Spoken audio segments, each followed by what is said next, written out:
بسم الله الرحمن الرحيم الحمد لله رب العالمين بارئ الخلائق أجمعين والصلاة والسلام على أشرف الأنبياء والمرسلين خاتم النبيين رحمة للعالمين أبي القاسم محمد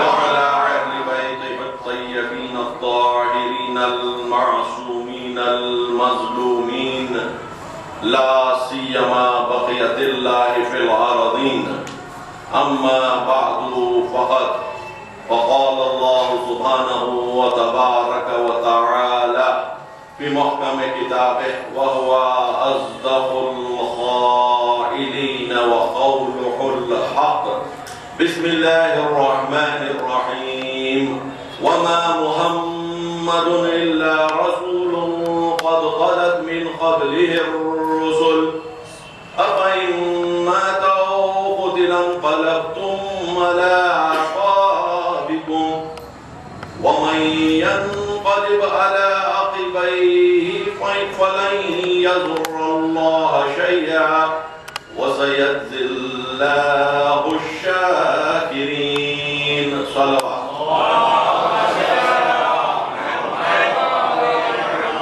ہمارے 9 مجالس کے سلسلے کی یہ 7ویں مجلس ہے. ان مجالس کا عنوان انسانی معاشرے پر انبیاء الہی کا اثر، جسے سورہ آل عمران کی 144ویں آیت کے ذیل میں بیان کیا جا رہا ہے. آیت وما محمد الا رسول، جس کی تلاوت کا شرف میں نے ابھی حاصل کیا. بات یہاں سے شروع ہوئی تھی، میں کچھ خلاصہ کر دوں گا ان 6 مجالس کا. بات یہاں سے شروع ہوئی تھی کہ رسول پیغام پہنچانے والے ہوتے ہیں اور رسول کا پیغام ہی سب سے ایسنشیل چیز ہوتی ہے. رسول کے پیغام کو چھوڑ کر اگر رسول کی ذات کی طرف متوجہ ہو جائیں اور فقط رسول کی زندگی تک اس دین کو اپنا سمجھیں تو سوال قرآن میں ہو رہا ہے، کیا تم جب اگر رسول کو موت آ جائے یا انہیں قتل کیا جائے تم کیا الٹے پیر پلٹ جاؤ گے؟ اور جو الٹے پیر پلٹ جائے گا وہ اللہ کا کوئی نقصان نہیں کر سکتا اور عنقریب اللہ شاکرین کو جزا دے گا. یہ بات کو ہم لے کر آگے بڑھتے گئے.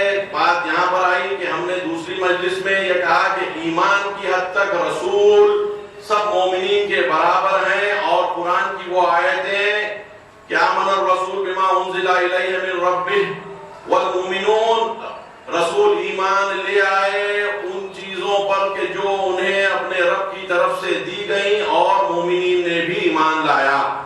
تو ایمان کے معاملے میں رسول برابر ہیں. رسالت جہاں تک وحی کی بات ہے، انما انا بشر مثلکم الا یوحا الی، مگر یہ کہ میرے طرف وحی کی جاتی ہے. یہ بات فقط ہم نے کہا تھا کہ وحی کی خصوصیات کی حد تک رسول ہم سے جدا ہیں، ورنہ ایمان کی حد تک، کوشش کی حد تک، اپنے ایمان کی بقا، اپنی عبادتوں کی کوشش، گناہوں سے پرہیز، ان سب میں عام لوگوں کے برابر ہے. لیکن عام آدمی ہوتا کیا ہے یہ بھی ہم نے بتلایا کہ انسان کو فطرت الہی پر خلق کیا گیا ہے اور اس کی ذات میں توحید ہے. الستو بربکم قالوا بلی، خلقت میں ہی اس کے یہ بات رکھ دی گئی کہ جب اس سے پوچھا جائے تو وہ جواب دے ہاں میں گواہی دیتا ہوں کہ میں تجھے مانتا ہوں، میں اپنا رب اللہ کو مانتا ہوں. اسی بنیاد پر قرآن اور جگہ پر کہتا ہے فطرت اللہ التی فطر الناس علیہا، اللہ کی وہ فطرت جس پر فطرت توحید کہا جاتا ہے اس پر انسانوں کو خلق کیا گیا. تو رسول تمام کے تمام آئے تاکہ انسان کو اس کیفیت ایمانی سے کہ جو فطری ہے، توجہ کا محتاج ہوں، وہ فطرت ایمانی سے کہ جو فطری ہے، ابتدائی ہے، انسان شرک کی حالت میں خلق نہیں کیا گیا. ہر وقت جب بھی ہم انسان کی بات کرتے ہیں تو وہ انسان بنتا ہے کہ جس کی ذات میں توحید چھپی ہے. تو رسول کی ذات میں بھی توحید تھی، وہاں سے وہ آگے بڑھے. رسول کو کہیں پر کسی معبد میں، کسی ٹیمپل میں، کسی چرچ میں، کسی سیناگوگ میں عبادت کرتے ہوئے نہیں دیکھا گیا اور نہ ہی رسول نے کام کیا. تو رسول نے ہمیشہ ابتدائی سے وہ دین حنیف جو ابراہیم کا دین تھا اس پر رہے, اسی پر باقی رہے. اور جب اسلام کی تعلیمات شروع ہوئی تو بعد از بعثت ان کو کتاب بھی دی گئی اور کتاب پر ایمان اور اس کے طریقے بھی بتلائے گئے. صلوات بھیجے محمد والے.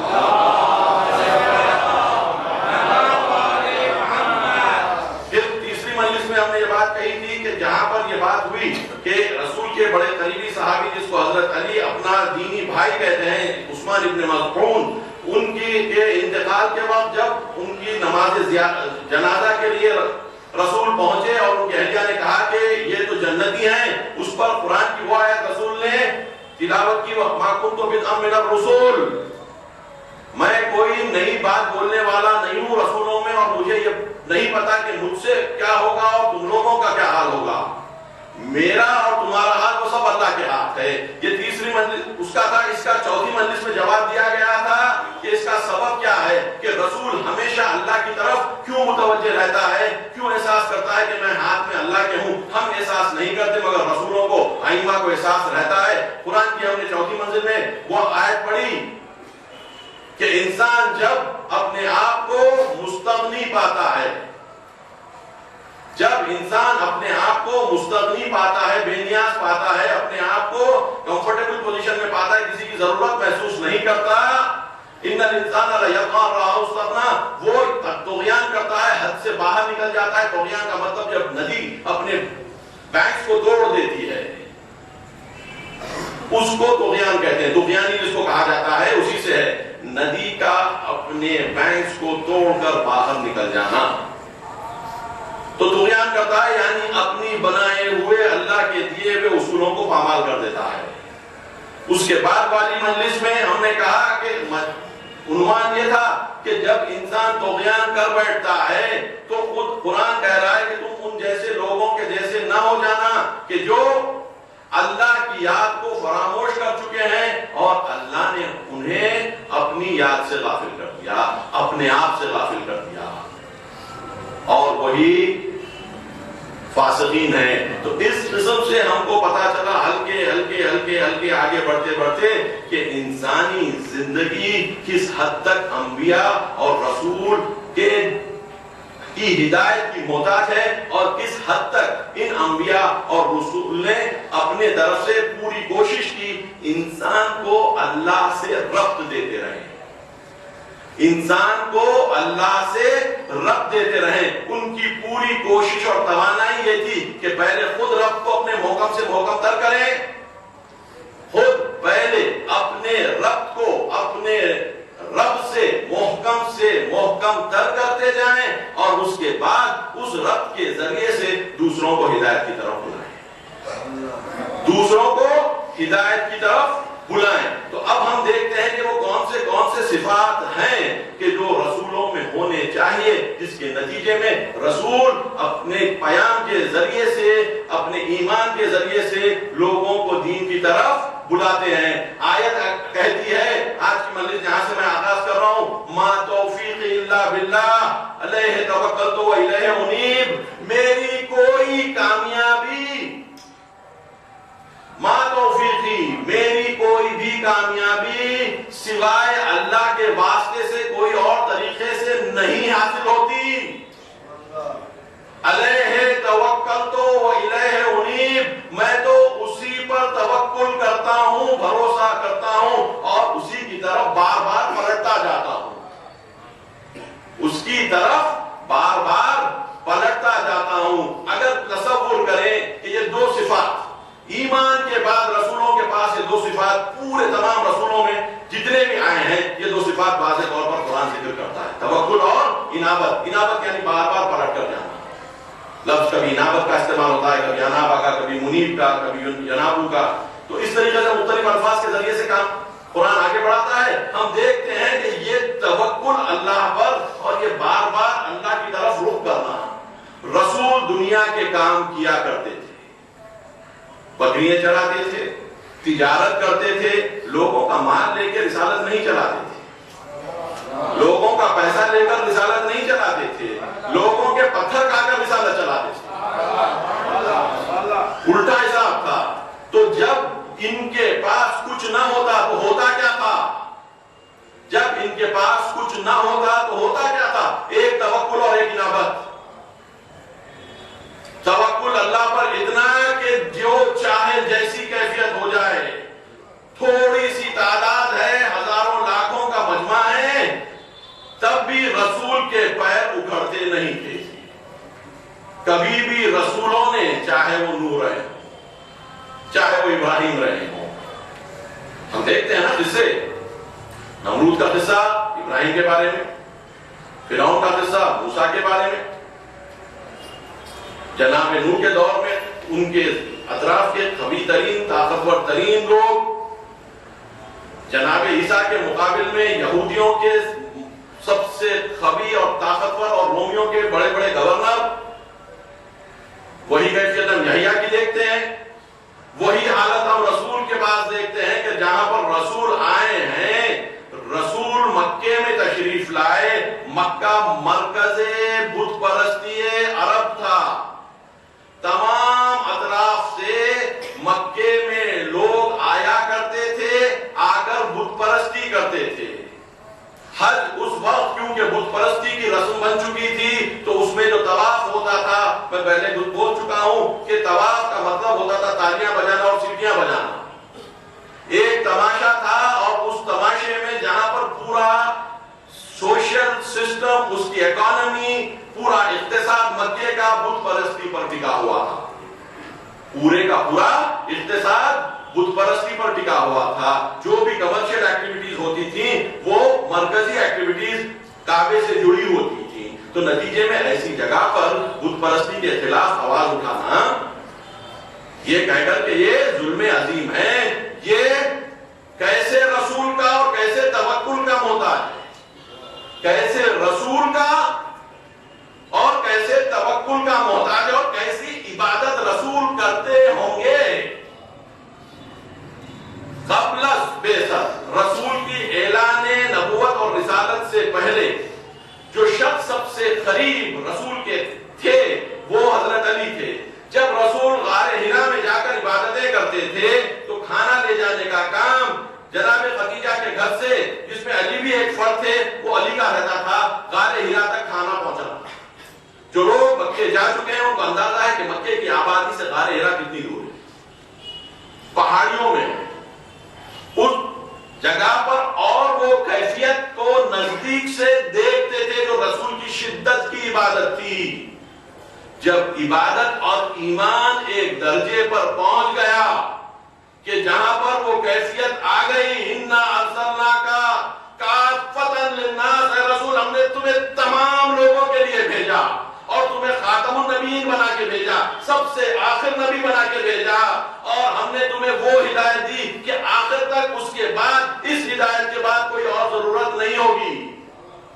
یہ کیفیت والے رسول کی جب عبادت تھی، جب رسول رحمت للعالمین بننے کی طاقت اپنے میں اللہ سے حاصل کر چکے، تب اعلان ہوا کہ ہم نے امیین کے درمیان رسول بھیجا ہے. یسبح اللہ من فی السماوات والارض، اللہ تسبیح کے لائق ہے. هو الذی بعث فی الامیین رسولا منهم یتلو علیہم آیاتہ ویزکیہم ویعلمہم الکتاب والحکمہ وان کانوا من قبل لفی ضلال مبین. اور ہم نے امیین کے درمیان رسول کو بھیجا انہی میں سے کہ جو انہیں کتاب کی تعلیم دیتا ہے، حکمت کی تعلیم دیتا ہے، جبکہ اس سے پہلے یہ لوگ اس سے پوری طرح غافل تھے. تو یہ رسول کیسا دل لے کر آیا تھا.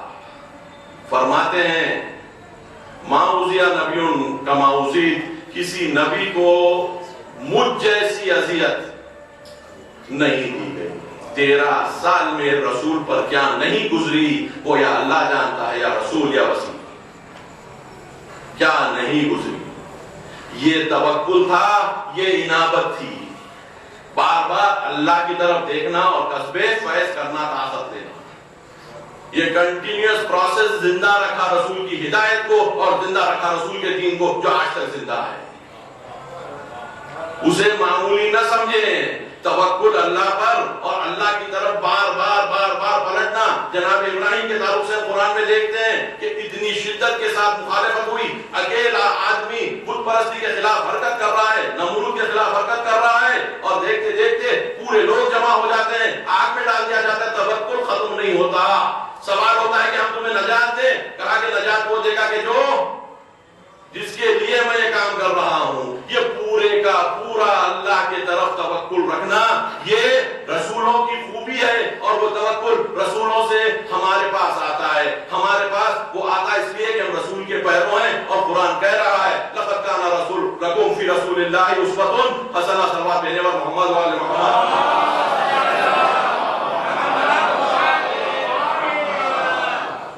اس قسم کا توکل, اس قسم کی انابت. اب آئیے دیکھیے کہ اس کے بعد والی کیفیت کیا ہوتی ہے. اس کے بعد والی کیفیت ہوتی ہے اجر نہیں مانگنا.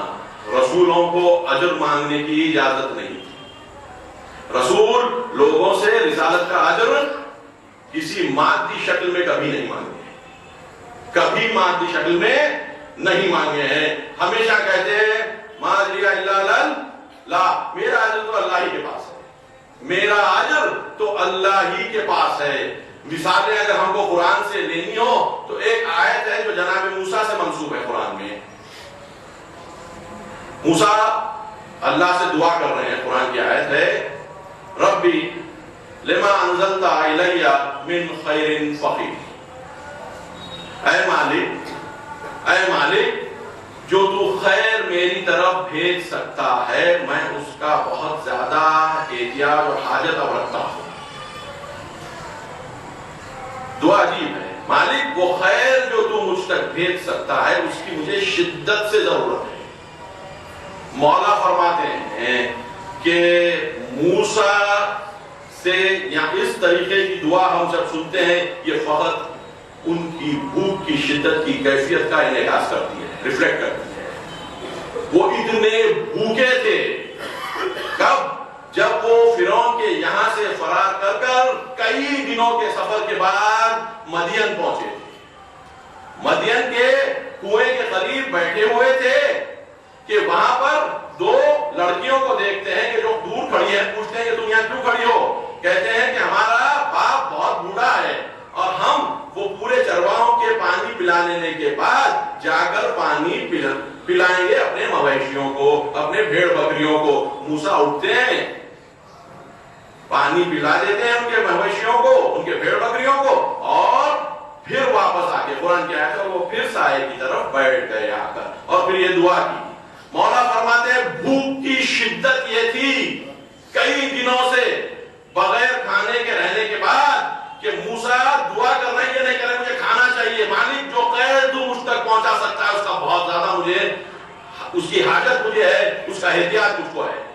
یہ جب دعا موسیٰ کر رہے ہیں کچھ دیر کے بعد ایک لڑکی ان میں سے حیا کے ساتھ, قرآن کی آیت میں بول رہا ہوں, حیا کے ساتھ اللہ استحیائن, حیا کے ساتھ آتی ہیں اور کہتی ہیں کہ ہمارے باپ جو کام آپ نے ہمارے لیے کیا ہے اس کے لیے آپ کو بلا رہے ہیں اجر کے لیے. موسیٰ خیر اٹھ کر جاتے ہیں تو دیکھتے ہیں کہ کھانا سجا ہوا ہے, اور شعیب جو پیغمبر تھے وہ کہتے ہیں کہ موسیٰ آ جاؤ, تم کہاں سے آئے پہلے پوچھتے ہیں, اس کے بعد کہتے ہیں کھانے کے لیے آؤ. یہ روایت میں آنے کے وقت جب موسیٰ جب ان کی لڑکی نے آ کر بلایا, فاصلہ کچھ تھا تو موسیٰ نے یہ کام کیا, لڑکی سے کہا کہ تم آگے نہ رہنا, میں آگے رہوں گا, میں جہاں جہاں جاتا رہوں گا, جہاں پر دو راہ آئے گا تم مجھے بولنا ادھر جاؤ یا ادھر جاؤ, میں تم کو آگے رکھ کر دیکھتے ہوئے نہیں جاؤں گا. میں نے کل بھی ذکر کیا تھا پاک دامنی رسول بڑی چیز ہوتی تھی, پاک دامنی رسول بڑی چیز ہوتی تھی. ایک اوڑی لڑکی کی طرف بھی موسیٰ نظر نہیں کرنا چاہتے.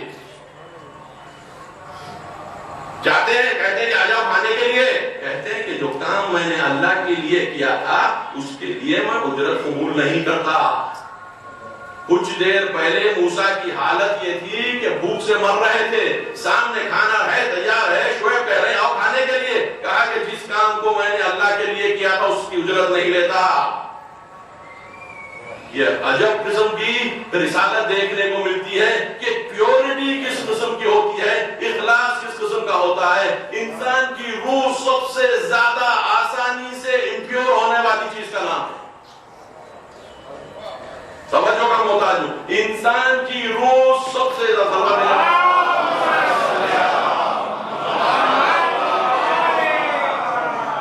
انسان کی روح سب سے زیادہ جلدی امپیور ہونے کی صلاحیت رکھتی ہے، مقدر ہونے کی صلاحیت رکھتی ہے۔ اگر اس کی حفاظت نہ کی جائے تو وہ بہت ہی جلدی چھوٹی، اور شیطان بڑے طریقوں سے وارد نہیں ہوتا، چھوٹی چھوٹی غلطیوں سے وارد ہوتا ہے اور وہی جا کے بڑی ہو جاتی ہے۔ گناہان کبیرہ اور صغیرہ کے لیے جو تقسیم کی جاتی ہے وہ تقسیم یہ ہے، ایک تقسیم یہ ہے کہ کوئی بھی گناہ صغیرہ سمجھ کے کیا جائے تو کبیرہ ہو جاتا ہے۔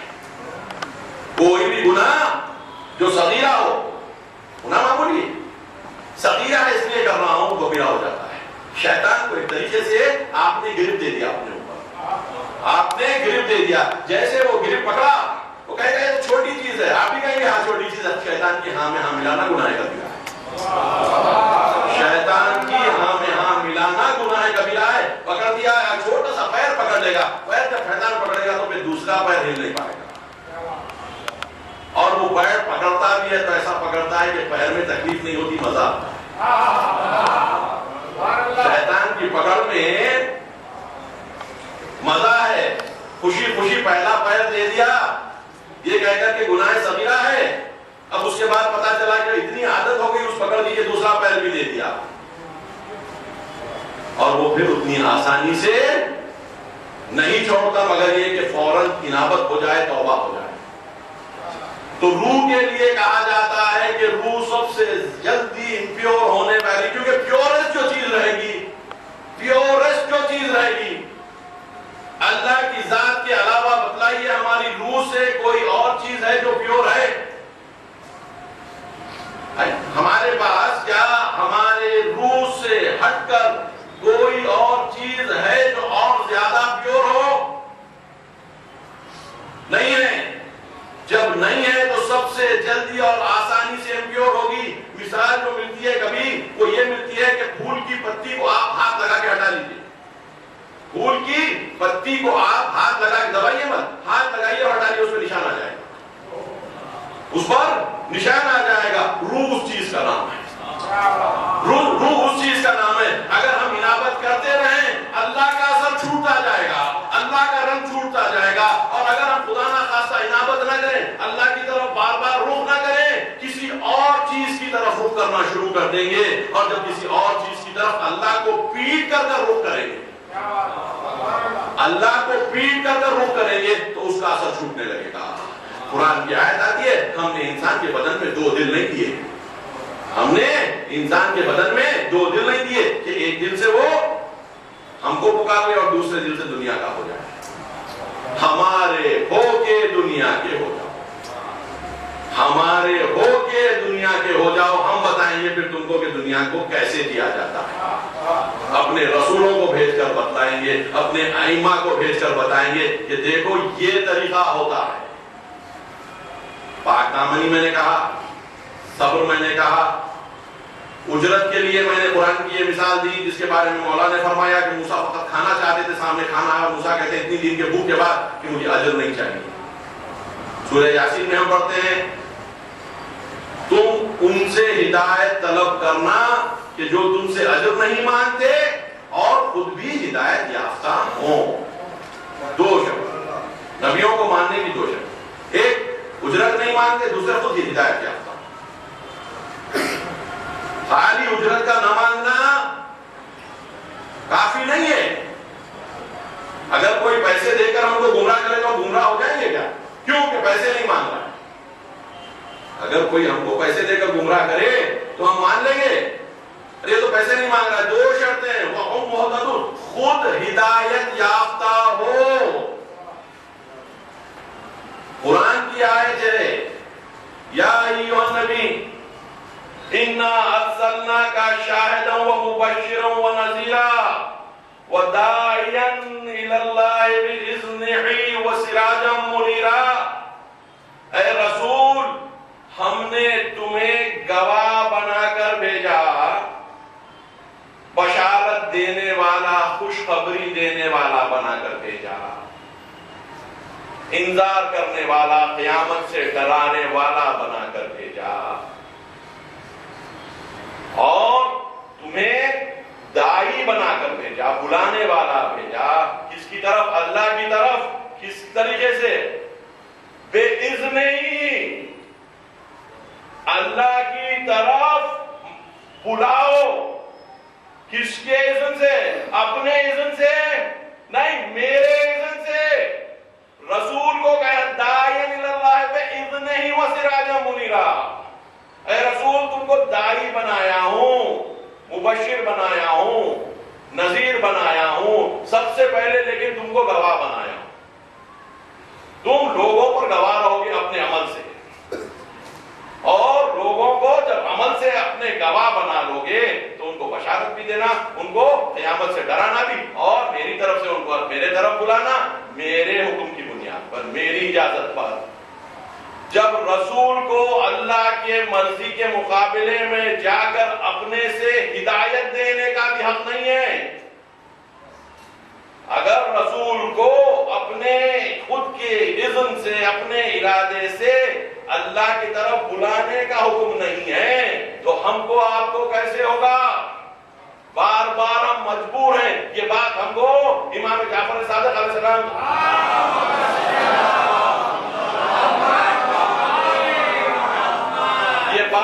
امام جعفر صادق علیہ السلام سے ملتی ہے، فرماتے ہیں کہ ہم اپنی ذات سے کچھ نہیں کہتے، ہم فقط وہ جو اللہ اپنی کتاب میں اور رسول نے کہا ہے وہ کہتے ہیں۔ اگر ہم اپنی ذات سے کچھ کہہ دیتے، اگر ہم اپنی ذات سے کچھ کہہ دیتے تو اللہ کے حق میں کفر ہوتا۔ مالک ہم نیک ہو کے بھی نہیں کر سکتے اپنی طریقے سے بات، اگر تمہاری نیکی تم کو اللہ بنا دیتی تو کر سکتے تھے۔ کسی کی نیکی کسی کو اللہ بنا ہی نہیں سکتی، بلند سے بلند درجے عبودیت پر پہنچا سکتی ہے۔ جتنا نیکی کرتے گئے، جتنا اللہ کی بات مانتے گئے، جتنا اللہ کے غلام ہوتے گئے، اتنا بلند ہوتے گئے۔ کہنے میں بندگی میں دوڑ بندگی کی ہے، دوڑ بندگی کی ہے، خداؤں کی نہیں ہے۔ خدا تو ہے ہی نہیں، اشہد ان لا الہ الا اللہ، کوئی قابل عبادت چیز ہے نہیں سوائے اللہ کی۔ الہ کہتے ہیں وہ چیز جو قابل عبادت ہے، الہ کہتے ہیں اس چیز کو، ہم کہتے ہیں نا اشہد ان لا الہ الا اللہ، اس کا مطلب کیا ہوتا ہے؟ الہ کا مطلب ہے گاڈ۔ اگر ہم لکھیں گے تو چھوٹے چیز سے جو لکھیں گے، کسی چیز کو، جو بھی چیز قابل عبادت سمجھیں وہ الہ ہو جاتی ہے۔ ہم کہہ رہے ہیں لا الہ نفی جنس ہے، یعنی کوئی کیٹیگری ایسی ہے ہی نہیں، کوئی فرد ایسا ہے ہی نہیں کہ جو الہ بن سکتا ہو، یعنی عبادت کے قابل بن سکتا ہو سوائے اللہ کے۔ سوائے اللہ کے کوئی چیز ہی نہیں ہے، تو انسان نیکی کرتا جاتا ہے، اب بنتا جاتا ہے۔ جو نیکی نہیں کرتا وہ شیاطین من الجن والانس میں آ جاتا ہے۔ برائی کرنے والا وہ کیٹیگری میں جاتا ہے، اچھائی کرنے والا عبدہ و رسولہ۔ اشہد ان لا الہ الا اللہ وحدہ لا شریک لہ واشہد ان محمدا عبدہ و رسولہ۔ عبد ہیں، ارے ایسا کیسے؟ فخر کرنا ہے عبدیت پر، اپنی عبودیت پر۔ ہم نے کیا علی کی دعا نہیں سنی؟ کیا ہم نے ولی کی دعا نہیں سنی کہ کہتے ہیں کہ مجھے عزت کے لیے کافی ہے کہ میں تیرا بندہ، تو میرا رب رہے۔ کفا بِإِذْنِ ان تکون لی ربا، میری عزت کے لیے کافی ہے کہ تو میرا رب ہے۔ کفا بی فخرن ان تکون لی ربا، میرے لیے فخر کے لیے کافی ہے کہ تو میرا رب ہے۔ میری عزت کے لیے کافی ہے کہ میں تیرا بندہ نہ ہوں، میرے فخر کے لیے پہلا والے جہاں پر میں نے فخر کہا تھا وہاں پر نہیں. کفا بی اذن ان اکون لک عبدا، کفا بی اذن ان اکون لک عبدا، مجھے عزت کے لیے کافی ہے کہ میں تیرا غلام رہوں، عزت کے لیے کافی ہے کہ میں تیرا غلام رہوں، میری اکڑ اور فخر کے لیے کافی ہے کہ تو میرا رب ہے. انت کما احب فاجعلنی کما تحب، تو ویسا ہے جیسے میں چاہتا ہوں، تو مجھے ویسا کر دے جیسے تو چاہتا ہے. اللہ کی ہاتھ میں ڈھلتا ہوا علی کیا ہے وہ اللہ کو معلوم ہے.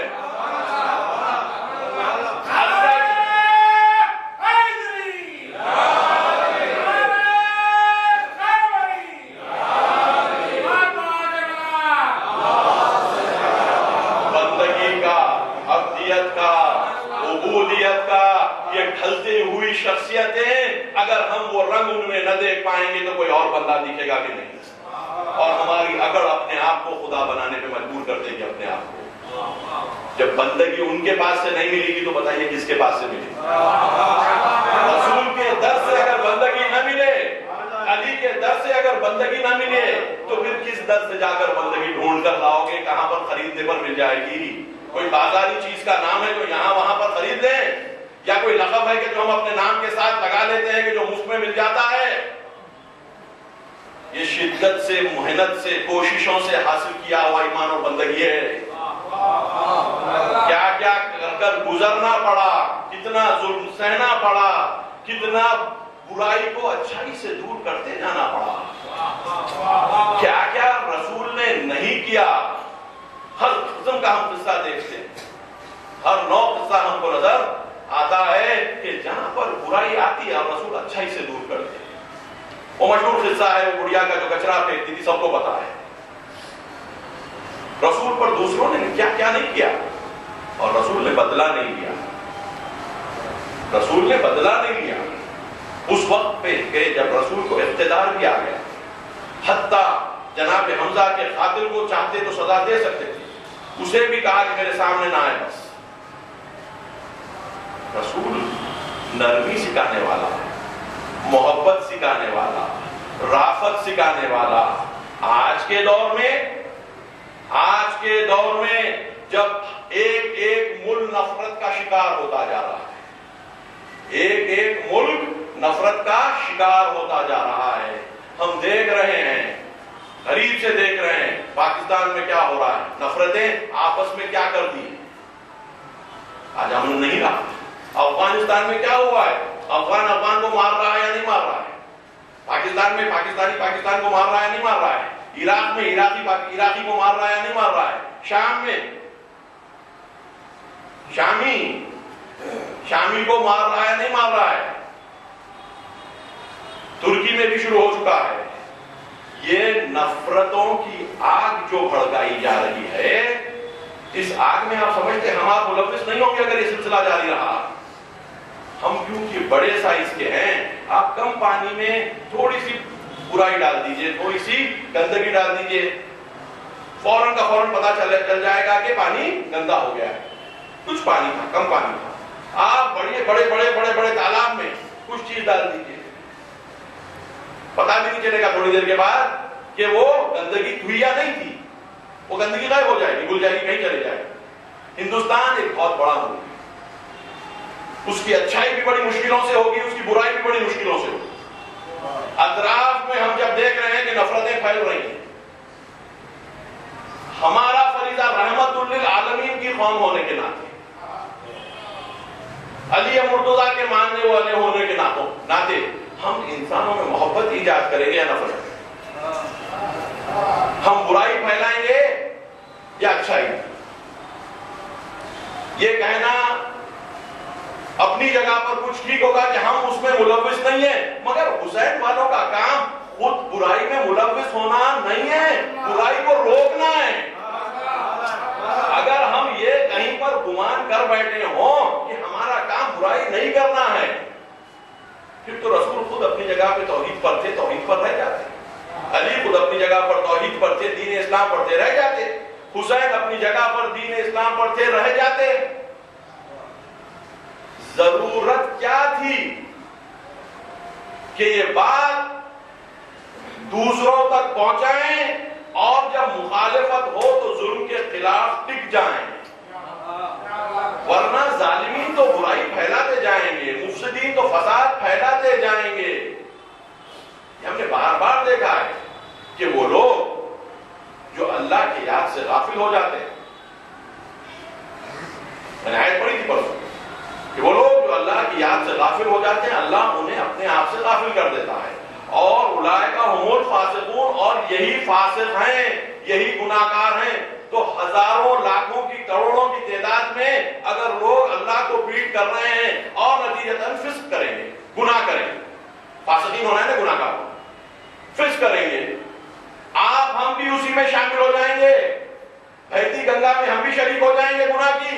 کیوں کہ ایسی حالت میں گناہ کا تصور ہی کہاں رہے گا؟ ایک ہی حمام کے سب ننگے۔ یا ہم اپنی بنیادیں چینج کریں گے اور وہ الہی بنیادوں پر آئیں گے۔ جیسے ہی ہم الہی بنیادوں پر آئیں گے ہماری دنیا الگ ہوتی جائے گی، لوگ ہمارا مذاق اڑائیں گے، لوگ ہم کو دیوانہ بولیں گے۔ کس رسول کو دیوانہ نہیں کہا گیا؟ کس رسول کو جادوگر نہیں کہا گیا؟ کس رسول کو پاگل نہیں کہا گیا؟ سبھی کو تو کہا گیا۔ کئی قرآن میں آیتیں موجود ہیں، یہ تو مجنون ہے، کوٹ کرتے ہوئے اللہ کہہ رہا ہے کہ یہ لوگ کہہ رہے ہیں ہمارے رسول کو جو رحمت للعالمین ہے۔ کیا انسان جو رحمت ہو عالمین کے لیے تا قیامت، اس کو کوئی مجنون کہہ سکتا ہے؟ پاک دامن کو آج کے زمانے میں مجنون کہا جا رہا ہے۔ گندگی میں ملوث ہونے والے عورتوں اور مردوں کو عزت دار کہا جا رہا ہے یا نہیں کہا جا رہا؟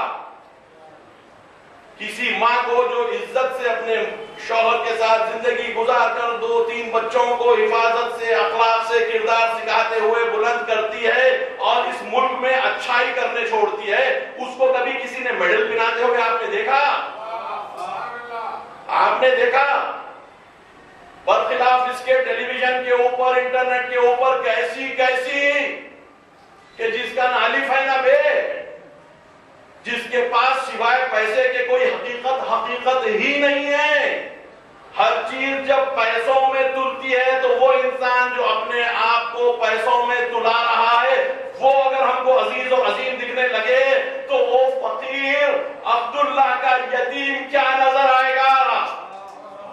وہ علی کہ جو اپنی معمولی چوٹی کو سیدھے بیٹھتا تھا اور کہتا تھا کہ خلافت کی میرے نظر میں اس سے کم قیمت ہے، اگر مظلوم کا حق میں ظالم سے نہ لے لوں تو اس کی عظمت ہمیں کہاں رہے گی؟ جس دن چمک ہمارے ظاہری ذہن کو رنگ دے گی، جس دن چمک ہمارے ظاہری ذہن کو رنگ دے گی، اس دن ہمارا دین سے خدا حافظی کا سلسلہ شروع ہو چکا ہے۔ ہم ٹھکوسلے ہزار کریں گے۔ ان الانسان علی نفسہ بصیرہ ولو القی معاذیرہ، قرآن کی آیت ہے۔ انسان اپنی نفس پر پوری گہری نظر رکھتا ہے، گرچہ بہت زیادہ بہانے بناتا ہے، بہت زیادہ عذر پیش کرتا ہے۔ وہ ایسا ہونے کی طرف سے ہم ایسا کرے تھے، ہم نے یہ سوچا کہ کفر کو دیکھیں، اس لیے ہم نے دیکھا۔ ایمان کو دیکھنے کا اتنا شوق نہیں رہا، کفر کو دیکھنے کا شوق ہو گیا۔ ہم نے سوچا کہ شرک کو دیکھیں گے، شرک کے نمونوں کو دیکھیں گے۔ لذت لے رہے ہو، جوانوں سے مخاطبوں بزرگوں سے، لذت لے رہے ہو۔ جب حرام سے لذت میں مزہ آنے لگے گا، نماز میں لذت کیسے آئے گی ذرا بولیں؟ حرام میں لذت آنے لگے گی تو نماز میں کون سی لذت کی چیز ہے؟ چھوٹ جائے گی، چھوٹی ہو جائے گی۔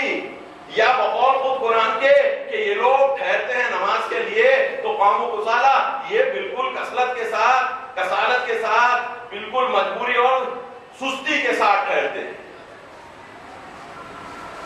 دنیا کے کام سستی سے نہیں ہوتے، اللہ کے کام سستی سے ہوتے، اللہ کے کام سستی سے ہوتے۔ رسول نے کیا سکھایا؟ علی نے کیا سکھایا؟ اللہ کے کام اس شدت سے کرو کہ اللہ تمہیں دنیا کے کام اپنی بتلائی ہوئی شدت سے کروائے گا۔ ان کو طاقت چاہیے نا، بار بار بولتے رہتے ہیں لا حول ولا قوت الا باللہ، لا حول ولا قوت الا باللہ۔ نہیں ہے, کوئی قدرت نہیں ہے سوائے اللہ کے. تو میرے میں آپ میں کون سی قدرت کہاں سے آ گئی؟ میرے میں آپ میں کون سی قدرت کہاں سے آ گئی؟ لا حول ولا قوت. حول کا مطلب طاقت کا ہوتا ہے. لا حول ولا قوت الا باللہ. تو جب طاقت اور قدرت ہے ہی نہیں سوائے اللہ کے پاس, تو میں دنیا میں بھی جاؤں گا تو اللہ کی طاقت سے جاؤں گا تو کیا ہوگا؟ وہ علی بتاتے ہیں کیا ہوتا, در خیبر اکھڑ جاتا, در خیبر اکھڑ جاتا ہے. علی سے جب علی 60 سال کے ہو گئے, خلافت علی کا دور, خلافت علی کا دور, علی سے پوچھا گیا کہ یا علی اس عمر میں یہ طاقت آپ کے پاس کہاں سے؟ جنگ صفین میں بتلاتے ہیں کہ معاویہ کی طرف سے فوج میں ایک ایسا شخص تھا کہ جس نے اپنے ہاتھوں کو تلوار چلاتے چلاتے اتنا سخت کر لیا تھا کہ اگر درہم و دینار کے سکے اس کے ہاتھ پر گھسے جاتے تو اس کا نشان مٹ جاتا, نشان مٹ جاتا. اتنا زبردست طاقتور پہلوان تھا. مولا کی طرف سے کوئی ٹک نہیں پا رہا تھا. مولا 60 سال کے ہو چکے تھے. اس سن میں جا کر اس کو واسطے جہنم کرتے ہیں. پوچھا جاتا ہے کہ آپ کے پاس یہ طاقت کہاں سے آئی؟ کہا کہ تم نے کیا وہ درخت نہیں دیکھا جو صحرا میں ڈیزرٹ میں ہوتا ہے, کہ جس کی لکڑی کیونکہ اس کو پانی فراہم نہیں کیا جاتا بڑی سخت ہو جاتی ہے, اس لکڑی کے مقابل میں کہ جو باغ کے درخت میں ہوتی ہے جسے روز سیراب کیا جاتا ہے, جسے روز سیراب کیا جاتا ہے. میں وہ صحرا کا درخت, میں ایک خشک نان پر ٹک جاتا ہوں, نمک کے ساتھ کھا لیتا ہوں, لیکن میری طاقت اس لیے کہتے تھے مجھے اللہ سے آئی. کیوں؟ اللہ بھوکا رکھ کے طاقتور بنا سکتا ہے, دنیا کھلا کے بیمار ڈال سکتا ہے. انسان کی زندگی کی کیفیت دیکھتے جائیے کہ کیسی بدلتے جا رہی ہے. اللہ کے رنگ میں صبغت اللہ قرآن کہتا ہے, اللہ کے رنگ میں رنگ جاؤ. اس کے رنگ میں رنگ جاؤ گے تو وہ رنگ نظر آئے گا جو رسولوں میں نظر آیا, جو نبیوں میں نظر آیا, جو ائمہ میں نظر آیا, جو اوصیاء میں نظر آیا, جو کچھ علماء میں نظر آیا, جو کچھ علماء میں نظر آیا کہ حق پر ٹک گئے تو ٹک گئے, وہاں سے ہلا. ایسے کیسے اس دور میں بھی دیکھنے کو مل رہے ہیں, اس دور میں بھی دیکھنے کو مل رہے ہیں, اس دور میں بھی دیکھنے کو مل رہے ہیں کہ جنہوں نے اپنی زندگیوں کو تعلیمات الہی کے لیے وقف کر دیا اور سخت سے سخت پریشانی کو مولتے ہوئے آج جو ہمارے پاس ہدایت نظر آ رہی ہے, وہ ائمہ والی ہدایت کو آج کے زمانے میں, آج کی زبان میں لکھا. ہم جو خون سے پڑھ کے آئے ہیں, اگر تو الفاظ سیکھے ہیں تو وہ علماء کی رات رات کی محنت کا نتیجہ ہے کہ جنہوں نے تعلیمات اہل بیت کو لیا اور شہادتیں قبول کرتے ہوئے وہ چیز ہم تک پہنچا دی. کوئی آسان کام نہیں ہے. میں اس لیے کہہ رہا ہوں کہ جو لوگ قربان ہوئے ہیں ان تعلیمات کے لیے, اس دور میں بھی اس دور میں بھی کم نہیں ہے. ہمارے پر بہت زیادہ بوجھ اور بار ہے ہدایت کے معاملے میں. یہ ہدایت سستے طریقے سے ہم تک نہیں پہنچی ہے. چاہے وہ آدم رہے ہوں, چاہے وہ نوح رہے ہوں, چاہے وہ ابراہیم رہے ہوں, چاہے وہ موسیٰ رہے ہوں, چاہے وہ عیسیٰ رہے ہوں, چاہے وہ رسول رہے ہوں, انہوں نے بہت زیادہ اور ان کے ساتھیوں نے بھی بہت زیادہ تکلیفیں برداشت کی, بہت زیادہ تکلیفیں برداشت کی, اور اس کے بعد بھی سلسلہ رکا نہیں. ہر دور میں دین کو جدید طریقے سے دیکھنے کی ضرورت پڑتی ہے. ہر دور میں دین کو جدید طریقے سے دیکھنے کی ضرورت پڑتی ہے, کیونکہ جب تعلیمات کسی دور میں اونچے ہو جاتے ہیں تو کرٹیسزم جو ہوتا ہے, جو تنقید ہوتی ہے دین کی, وہ اس اینگل سے ہوتی ہے جو پرانے زمانے میں دیکھی نہیں گئی. تو جب نئے تنقیدوں کے ذریعے سے کفر اور شرک اور الحاد یعنی خدا کو قبول ہی نہیں کرنا, شرک اللہ کا شریک, کفر رسول کو اور انبیاء کو عام طور پر نہیں مانتا. اگر یہ کیفیتیں باہر سے حملہ ور ہوں, فلسفی آئی, ایک زمانہ تھا مارکسزم کی کوئی ویلیو ہی نہیں تھی, مارکسزم آیا اور دنیا میں پھیلنے لگا, علماء کو کام کرنا پڑا مارکسزم کو ختم کرنے کے لیے. مارکسسٹ آئیڈیالوجی کو سمجھا, پوری طریقے سے سمجھا, اور اس کے بعد اگر قلم اٹھایا تو وہ پوری انڈرسٹینڈنگ کے بعد اٹھایا. تب جا کے مارکسزم کی موت واقع ہوگی. اور آج کا دور اس شدت کی مادیت کا دور ہے کہ مادہ جو پرانے زمانے میں آسانی سے نہیں فراہم ہوتا تھا، ماڈرن ٹیکنالوجی کی طرف سے بہت آسانی سے فراہم ہو رہا ہے، بڑی آسانی سے فراہم ہو رہا ہے. اگر ہم اسے آسانی سے لے لیں، پہلے زمانے میں آپ ہم جانتے ہیں کہ ہم جب ایک فوٹو لینا چاہتے تھے تو ایک رول میں چھوٹی بڑی ہوتی تھی، 36 بہت ہوئے مجھے جو یاد ہے، ایک ایک فوٹو احتیاط سے لی جاتی. آج کے زمانے میں فوٹو لینا کوئی چیز رہ گئی ہے؟ ڈیجیٹلائزیشن کے بعد جیسے فوٹوگرافی ڈیجیٹلائز ہوئی، کوئی معنی رہا، کوئی مفہوم رہا؟ فلیش رہتا تھا تو بڑی مشکل سے بیٹری لگاؤ، یہ کرو، یا کبھی کبھی باہر سے آتے تھے فلیش جو 4 فوٹو لینے کے بعد ختم ہو جاتے تھے. آج کوئی فلیش کی ضرورت ہے؟ پکچر کی کوالٹی اس زمانے کے دیکھ لیجیے، آج سے 40 سال پہلے شادیوں کی فلم، آج کی فلم دیکھ لیجیے، کلر فوٹوز کی کتنی ڈفرنس ہے. جو چیز رنگین ہے اسے اور رنگین بنانے کے کتنے سافٹ ویئر آ چکے ہیں. جو فوٹو ہم دیکھتے ہیں، جو آواز ہم سنتے ہیں، اس کو کس حد تک آرٹیفیشلی اپ گریڈ کیا جا رہا ہے، کو اندازہ ہے یا نہیں ہے؟ اور جب یہ چیز ہم کو مفت میں انٹرنیٹ پر فراہم ہو جائے، دستیاب ہو جائے، تو ہمارے جوان کے لیے یہ چیز زہر ہوگی یا نہیں ہوگی؟ اگر اس منبر سے ہم کو اپنے جوانوں تک پیغام پہنچانا نہیں ہے کہ دیکھو آج کے فرعون اور نمرود ظاہری فرعون اور نمرود نہیں رہے کہ جو کھڑے رہ کر تمہارے لیے چلا کر کہے کہ یہ کرو یا نہ کرو، یہ تمہارے گھر میں آ چکے ہیں. شیطان تم تک پہنچ گیا ہے، بڑے سلیقے سے پہنچ گیا ہے. اگر تم نے عادت کر لی تو تمہارے تعلیمات بھی گر جائیں گے، تمہارے اعلیٰ تعلیمات کو بھول ہی جانے پڑیں. دین بڑی پاکیزگی کے طریقے سے ہم تک پہنچتا ہے.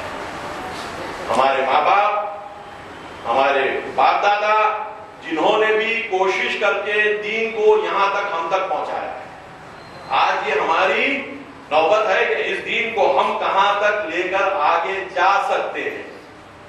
اگر ہم اس دین کو آگے لے کر نہیں جائیں گے تو یہ دین ہمارے اس دور میں وہ کیفیت میں آ جائے گا کہ کبھی گزشتہ ہزاروں سال میں نہیں آیا ہے.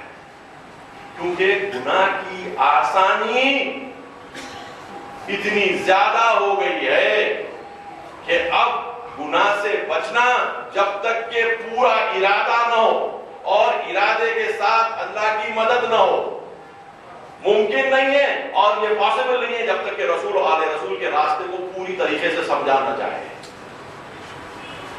میں جوانوں کو اس لیے کہہ رہا ہوں کہ سوچیں، سمجھیں، غور کریں. سوچیں، سمجھیں، غور کریں. جیسے جیسے غور کرنے لگیں گے اللہ مضبوط سے مضبوط کرتا جائے گا فکر کو اور ایمان کو. کوشش کرتے رہیں.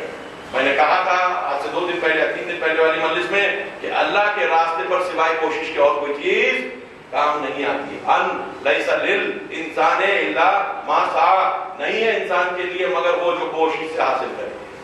میراث باپ دادا سے مل سکتی ہے بغیر کوشش کے، لاٹری اٹھ سکتی ہے بغیر کوشش کے، لیکن دین الہی پر ایمان بغیر کوشش کے حاصل نہیں ہوتا. جوانوں کو پھر سے یاد دلا رہا ہوں، کوشش کرو. جب کوشش کرو گے تو فائدہ کیا ہوگا؟ اللہ اگر مل جائے گا تو تم دنیا کو بہتر سمجھ سکو گے. جب دنیا کو بہتر سمجھ سکو گے تو تمہارے ریلیشن اپنے ماں باپ سے، اپنے بھائیوں بہنوں سے، اپنے خاندان والوں سے، اپنے دوست احباب سے، یہ ایک الگ روش پہ آ جائیں گے. تم اپنی خواہش کی بنیاد پر دوستی نہیں کرو گے، رشتہ نہیں جوڑو گے، کامن فائدے کو ڈھونڈو گے. جب کامن فائدے کو ڈھونڈیں گے تو کامن پول بڑھے گا. جب کامن پول بڑھ کے آئیڈیاز ملیں گے تو وہ آئیڈیاز جو نتیجہ لائیں گے وہ بہت الگ رہے گا ان لوگوں کے ملنے سے کہ جو عیش اور مستی کے لیے مل رہے ہوں. جو عیش و مستی کے لیے مل رہے ہوں ان کی محفلوں میں ایک بار ہوش سے باہر ہونے کے بعد یا کوئی کسی کو مارتا ہے یا کوئی کسی کو ڈھکل دیتا ہے. ہوش جب نہیں رہے گا تو حالت نشہ میں لوگ کیا کریں گے؟ جب تک تھوڑی بہت حالت سدھری رہی ناچیں گے. میں کھل کے بات کر رہا ہوں. جب تک تھوڑا نشہ رہے گا ناچیں گے، اس کے بعد نشہ اس سے زیادہ ہو جائے گا تو کیا کریں گے؟ ایک دوسرے کو ٹکلیں گے اور ماریں گے. ہو رہا ہے نہیں ہو رہا ہے؟ ٹھیک ہے. وہ لوگوں کا ملنا اور ایمان والوں کا، جوانوں کا ملنا، جب اچھی باتیں، اچھی فکر، اچھی سائنس، اچھی ٹیکنالوجی ڈسکس ہوگی تو آیا ہم لوگوں میں جو مولا نے کہا ید اللہ مع الجماعت، اللہ کا ہاتھ تو جماعت کے ساتھ ہے. جب اللہ کا ہاتھ مل جائے گا تعلیمات رسول آل رسول کے ذریعے سے، ہمارے نفوس پاک ہو جائیں گے تو وہ سوسائٹی جس میں ہم یہ کام کریں گے وہ سوسائٹی پاک ہوگی یا خراب ہوگی؟ اور اگر وہ سوسائٹی پاک ہوتی گئی تو دوسروں کو کہ جو خراب ہو رہے ہیں ان کو تبدیل کرے گی یا نہیں کرے گی؟ اچھائی اثر انداز ہوگی یا اثر انداز نہیں ہوگی؟ ایک لیول کی اچھائی ہوتی ہے جو اتنی کمزور ہوتی ہے، توجہ کا محتاج ہو، اتنی کمزور ہوتی ہے کہ برائی کی طرف سے وہ بیمار ہو جاتی ہے، وہ اچھائی کمزور پڑ جاتی ہے. بدن کی مثال دے رہا ہوں، بدن اگر کمزور پڑ جائے تو کوئی بھی انفیکشن ہو سکتا ہے، کوئی بھی چھوٹا سا انفیکشن ہو سکتا ہے اگر بدن کمزور پڑ جائے. سن سال بہت زیادہ ہو جائے، انسان کا کمزوری بہت زیادہ ہو جائے، تھوڑی سی ٹھنڈک میں نیمونیا ہو جاتا ہے. آپ کے ہماری باڈی میں وہ جرمز رہیں گے مگر باڈی فائٹ بیک کر لے گی. اسی طریقے سے ٹیوبرکلوز. ایمان جب اپنی کمزور ترین حالت میں رہتا ہے، کفر اپنی شدت میں اس کو ختم کر دیتا ہے. لیکن ایمان اگر شدید ہو جائے تو جیسے میں نے کہا تھا کہ رسول کا شیطان ایمان لے آیا، رسول کا شیطان ایمان لے آیا تو شیطان کا اثر ہم پہ ہونے کی جگہ ہمارا اثر شیطان پر ہوگا. سوسائٹی میں پیورٹی بڑھتی جائے گی. انسان سونا نہیں ہے، پارس ہے. انسان سونا نہیں ہے، پارس ہے. پارس اس چیز کو کہتے ہیں کہ اگر اس کو لگایا جائے کسی دھات کو، کسی میٹل کو، تو وہ بھی سونا ہو جائے. تصور میں ہے نہیں ایسی چیز، مگر پارس لٹریچر میں بہنوانے وہ میٹل کے، وہ چیز کے کہ جس کو اگر دوسرے دھات کو جو آرڈنری میٹل ہے اس کو لگایا جائے تو وہ میٹل کنورٹ ہو جاتا ہے سونے میں. انسان کی ذات میں پارس ہونا ہے، کیونکہ اللہ کے بعد سب سے پاک چیز انسان ہی ہے. اگر وہ اپنی روح سے زندہ رہتا ہو، اگر خدا ناخواستہ اپنے بدن سے زندہ رہنا شروع کیا تو پارس اسفل السافلین ہو جائے گا، اور جہنم کے علاوہ کوئی اور ٹھکانے میں اس کو جانے کے لیے اللہ نے رکھا ہی نہیں ہے. صلوات بھیجے با محمد والے. کیا ہے اور کیا نہیں ہے، ہمارے پاس کیا ہے اور کیا نہیں ہے. ہمارے پاس اگر اللہ ہے تو سب کچھ ہے، اور اللہ نہیں ہے تو کچھ بھی نہیں ہے. اب ہمیں کچھ سمجھ آ رہا ہے. جوانوں سے مخاطب ہوں، اللہ یعنی کیا. اب فیل کرنے کی گنجائش ہے. قرآن تو کہہ رہا ہے قدر اللہ کا قدر. انہوں نے تو اللہ کی جیسی قدر کرنی تھی نہیں کہ نقصان اللہ کا ہوا یا بندوں کا ہوا. کئی قوموں کا تذکرہ ہوتا جاتا ہے قرآن میں کہ جو گناہ کرتے ہیں، گناہ ایک مدت کے بعد شدت اختیار کرتا ہے اور وہ قوم تباہ ہو جاتی ہے.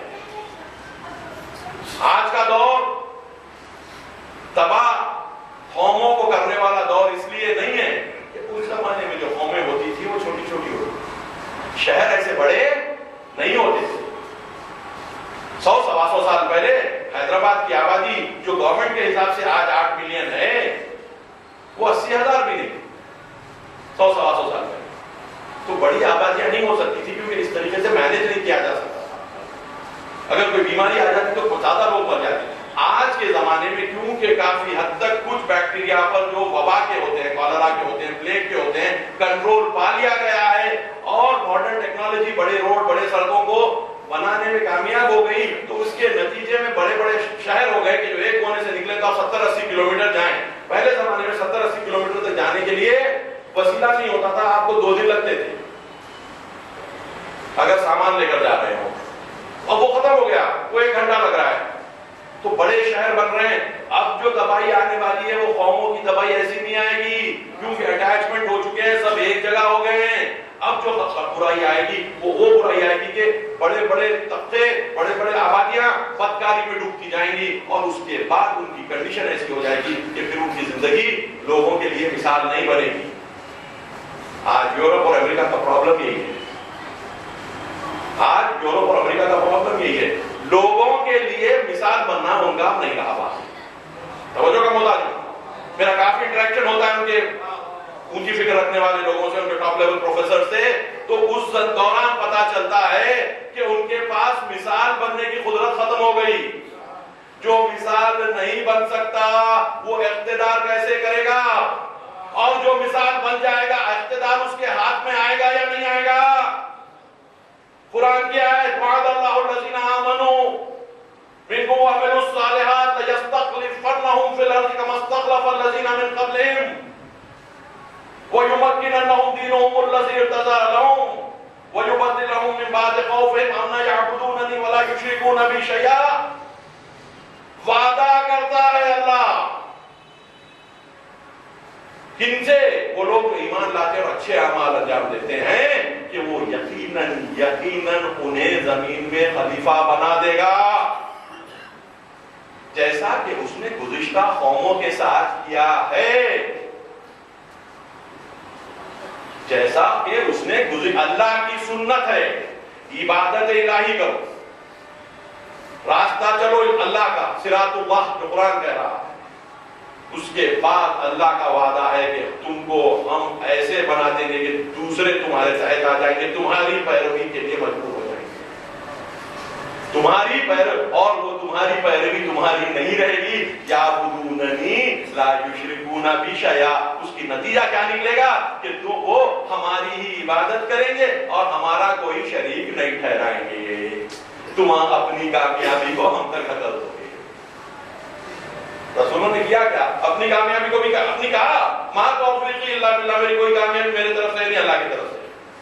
شروع میں آیت جیسے لے کر شروع تھی کہ بھئی کوئی میری کامیابی میری نہیں ہے، اللہ کی ہے۔ علی نے بھی ہمیشہ یہی کہا جو بھی کامیابی ہے وہ اللہ کی ہے۔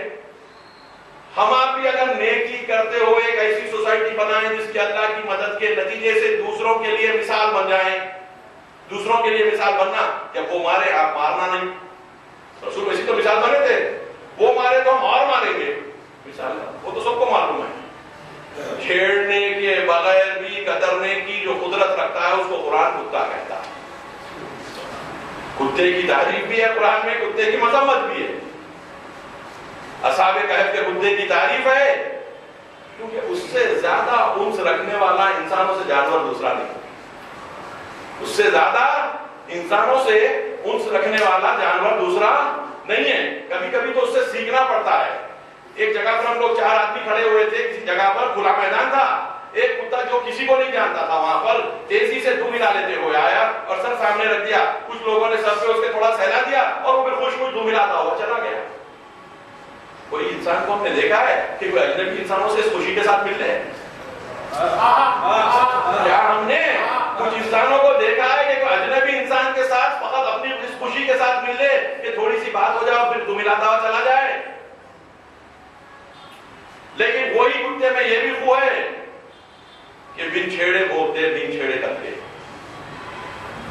تو ہم کو کوئی چھیڑے گا تو ہم اس کو جواب کیسے دیں گے؟ اینٹ کا جواب پتھر سے نہیں، فتویٰ باللتی احسن السیئۃ، تم نیکی کے ذریعے سے برائی کو دور کرو۔ یہ ممکن نہیں ہے مگر جس کے پاس اللہ نے بہت زیادہ حکمت عطا کر دی ہے۔ جس کا ایمان زیادہ رہے گا وہ یہ کر پائے گا، جس کے پاس ایمان نہیں رہے گا جیسے اینٹ سے مار پڑی وہ پتھر اٹھا لے گا، اور یہ احتیاط کرے گا کہ جب اینٹ کہاں سے آ رہی ہے، اگر طاقتور سے آ رہی ہے تو اینٹ کہیں سے آئی ہے اس کو پتا نہیں ہے، اگر کمزور کے پاس سے آئی ہے تو پھر پتھر اٹھے گا ہی اٹھے گا۔ کیونکہ طاقتور کو اینٹ کے جواب پتھر سے دیں گے تو گرینیڈ پڑے گی۔ یہ سب حساب کتاب ہم کو اچھا آتا ہے، تو ہم کیسے بنتے جا رہے ہیں؟ اللہ نے کہا مثال بنو، ارے جب جھکنا ہی ہے مارنا ہی نہیں ہے کسی کو تو خاموشی سے مت مارو، اور اگر کبھی مارنا پڑے تو ایسے کے سامنے جاؤ کہ جس کو چیلنج کر سکو، کمزور کو چیلنج کرتے طاقتور کو چیلنج نہیں کرتے۔ یہ روش بن جاتی ہے وہ انسانوں کی، ان قوموں کی کہ جو اللہ پر توکل نہیں کرتے۔ لیکن اللہ پر توکل اتنا آسان نہیں ہوتا۔ میں جوانوں کی ذکر اتنا زیادہ آج اس لیے کیا ہوں کہ آج کے مصائب قاسم کے ہوتے ہیں، آج کے مصائب جناب قاسم کے ہوتے ہیں۔ ہم دیکھتے ہیں کربلا میں 9 محرم شام ہونے سے قبل یزیدی فوج میں ہلچل مچتی ہے۔ امام حسین حضرت عباس کو بلاتے ہیں اور کہتے ہیں کہ دیکھو کچھ نئی خبر لگتی ہے، معلوم کرو۔ امام کے اس حکم کو سن کر حضرت عباس زہیر ابن قین، حبیب ابن مظاہر اور کچھ لوگوں کے ساتھیوں کے ساتھ دشمن کے لشکر کی طرف حرکت کرتے ہیں۔ اطلاع ملتی ہے کہ ابن زیاد کا خط آیا ہے جسے شمر لایا ہے، اور یہ کہہ رہا ہے کہ اگر تسلیم ہو جاتے ہیں بغیر قید و شرط کے تو تسلیم ہو جائیں، نہیں تو جنگ شروع کر دی جائے گی۔ یہ بات حضرت عباس سنتے ہیں، کہتے ہیں کہ میں اس کا جواب نہیں دے سکتا ہوں، مجھے امام کے پاس جا کر پوچھنا پڑے گا۔ امام کیا کہیں گے؟ حضرت عباس جانتے ہیں اختیار اپنا نہیں امام کا ہے، اور امام سوائے اللہ کی مرضی کے اور رسول اور علی کی مرضی سے کام نہیں کرتا، کیونکہ رسول اور علی کا جانشین ہے اور اللہ کا غلام ہے۔ آتے ہیں امام کہتے ہیں ہم تو تسلیم ذلت کے لیے ہونے کے لیے تیار ہیں، نہ تھے نہ رہیں گے۔ ہائے منا ذلت ہم سے کوسوں دور ہے، کبھی ہمارے قریب نہیں آ سکتی، لیکن ایک بات ہے کہ ان سے جا کر یہ کہہ دینا کہ شام ہو رہی ہے اور دستور جنگ کے حساب سے یہ صحیح وقت نہیں ہوتا جنگ کا، ہم کو ایک رات کی اجازت اگر مہلت مل جائے تو ہم اس رات میں نماز پڑھ لیں گے، اللہ کی یاد کر لیں گے، کیوں کہ مجھے نماز بہت زیادہ پسند ہے، انی احب الصلاۃ، مجھے صلاۃ بہت پسند ہے۔ یہ بات کہو، جب یہ بات جا کر کہی گئی تو آپس میں ان کے اختلاف ہوا کہ شام میں جنگ ہونی چاہیے نہیں ہونی چاہیے۔ آخر بات یہ ہوئی کہ عمر سعد اس بات سے راضی ہو گیا کہ ٹھیک ہے ایک رات کی بات رک جائے، ایک مہلت مل جائے۔ جیسے ہی مہلت ملتی ہے، رات ہوتی ہے، امام اپنے اصحاب کو بلاتے ہیں، کہتے ہیں دیکھو سوائے میرے یہ نہیں چاہتے کسی اور کو نقصان پہنچائے، ان کا کام مجھ سے ہے، اگر چاہو تو آج بھی چلے جاؤ۔ ایک تم میں سے میرے کوئی رشتہ دار کا، میرے کوئی بھائی کا، کوئی میرے بھتیجے کا ہاتھ پکڑ کر ساتھ لے کر چلا جائے، یہ لوگ روکیں گے نہیں، یہ مجھے چاہتے ہیں۔ سب سے پہلے حضرت عباس ہوتے ہیں اور اس کے بعد دوسرے اصحاب کہ ہم کو مار بھی ڈالا جائے گا، 70 مرتبہ ہم کر جائیں گے، لیکن آپ کی نصرت سے ہم دست بردار نہیں ہوں گے۔ یہ بات جب سن لیتے ہیں حسین تو کہتے ہیں کہ ہم سب کل شہید ہو جائیں گے۔ اعلان ہو جاتا ہے جب استقامت اصحاب اور اہل خانوادہ حسین کے کانوں تک پہنچتی ہے، ان کے استقامت اور ان کے جذبے کو دیکھ کر کہتے ہیں ہم سب کل شہید ہو جائیں گے۔ قاسم کونے میں کھڑے ہو کر سنتے ہیں، ان کو یہ احساس ہوتا ہے میں بھی ان میں شامل ہوں یا نہیں، سوال کر بیٹھتے ہیں اے چچا کیا میں بھی ان میں سے رہوں گا جو شہید ہو جاؤں گا؟ امام جواب نہیں دیتے، سوال کرتے ہیں اے قاسم موت تمہاری نظروں میں کیسی ہے؟ تمہاری کہیں تو یہ نہیں ہے، جواب ملتا ہے اہلا من الاصل، میری نظروں میں موت شہد سے زیادہ شیریں ہے چچا جان۔ جب سمجھ لیا حسین نے کہ بے اندازے پر بغیر اندازہ کیے ہوئے موت کی طرف جانا نہیں چاہتے، جانتے ہیں موت کیا ہے، تب کہتے ہیں ہاں تم بھی شہداء میں ہو۔ عاشور کا دن نمودار ہوتا ہے، ایک کے بعد ایک اصحاب شہید ہونا شروع ہوتے ہیں۔ تمام اصحاب کی شہادت کے بعد بنی ہاشم کے جوان ایک دوسرے سے گلے ملنا شروع کرتے ہیں، ایک دوسرے کو خدا حافظی کرتے ہیں اور شہادت کی مبارکباد دینا شروع کرتے ہیں۔ سب سے پہلے علی اکبر جاتے ہیں، اس کے بعد فوراً قاسم آمادہ ہو جاتے ہیں۔ امام روکنا چاہتے ہیں، تاریخ میں ملتا ہے کہ قاسم نے امام کے ہاتھ پیر چومنے شروع کر دیے، اجازت کے لیے امام کے ہاتھ پیر چومنے بولنے شروع کر دیے کہ یا چچا مجھے جنگ کی اجازت دے دی جائے. حسین آمادہ ہو جاتے ہیں، لیکن کیسے؟ قاسم کی عمر 13 سال بیان کی جاتی ہے، ان کی نا اندازے کی ذرا ان کے پاس ہے، نقول ان کے پاس ہے، امامہ پہنے ہوئے، معمولی جوتے جس میں ایک جوتے کی، جو کہ راوی کہتا ہے کہ بائیں پیر کا جوتا تھا جس کی ڈوری ٹوٹی ہوئی تھی. تاریخ کربلا کی تفصیل سے نقل ہوئی ہے. اس کیفیت پہ قاسم جاتے ہیں. روایت میں، تاریخ میں ملتا ہے کہ ایسا جا رہے تھے جیسے وہ ہزاروں کی فوج کا انہیں خوف و خطر ہی نہیں ہو، نہ خطرہ محسوس کر رہے ہیں. جا کر جنگ شروع کرتے ہیں. جنگ جیسی شدت پکڑتی ہے، امام حمادہ دیکھتے ہیں کئیوں کو واصل جہنم کرنے کے بعد ایک مرتبہ ایک ایسی ضرب پڑتی ہے قاسم پر کہ قاسم گھوڑے پر سنبھل نہیں پاتے، آدھا اطراف میں گھیر لیتے ہیں. حسین ایک باز مانند تیزی سے روانہ ہوتے ہیں. اس کے بعد جو گرد و غبار اٹھتا ہے، وہ گرد و غبار کے ٹھہر جانے کے بعد، چھٹ جانے کے بعد ایک منظر نظر آتا ہے. قاسم پیر رگڑتے دکھتے ہیں اور حسین یہ کہتے سنائی دیتے ہیں کہ اے بیٹے، چچا نے تمہارے لیے لبیک تو کہا، لیکن ان کا لبیک کہنا تمہارے لیے کوئی فائدہ اور سود نہیں پہنچایا. اور اس کے بعد یہ دعا کرتے ہیں، بلکہ بدعا کرتے ہیں، مالک ان میں سے کسی ایک کو بھی نہ چھوڑنا. اور یقیناً ان کے مقابل میں قیامت کے دن رسول ڈھہریں گے، قاسم نہیں. یہ کہہ کر قاسم کے جسد کو گلے سے لگاتے ہیں، سینے سے لگاتے ہیں، اور جیسے تاریخ میں ملتا ہے قاسم کے پیر زمین پر نشان کرتے ہوئے آگے بڑھتے ہیں اور قاسم کو لا کر علی اکبر کے بالین لٹا دیتے ہیں اور پھر لوگوں کو خود پرسہ دیتے ہیں اور پرسہ قبول کرتے ہیں. وَسَيَعْلَمُ الَّذِينَ ظَلَمُوا أَيَّ مُنْقَلَبٍ يَنْقَلِبُونَ.